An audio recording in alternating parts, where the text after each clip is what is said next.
Guys தனியாக வந்துட்டு இருக்கும்போது கொக்கு எதையே கடிச்சிட்டு மாட்டிக்கிச்சு. தெரியுதுங்களா?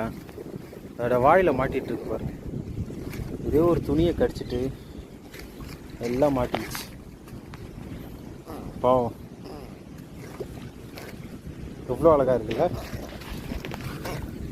நம்ம அதை ரிலீஸ் பண்ணுவோமா?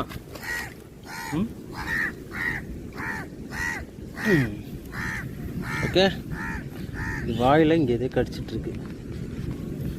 ரொம்ப பெருசாலாம் இல்லை. இந்த நுனி இருக்குல்ல, நுனி தான் மாட்டிக்கிட்டே இருக்கு. அவ்வளோதான். அதை லைட்டாக இப்படி எடுத்துட்டு அவங்கள இப்போ நம்ம ரிலீஸ் பண்ண போகிறோம். ஓகே.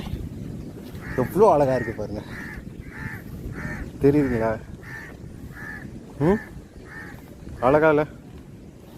கியூட்டா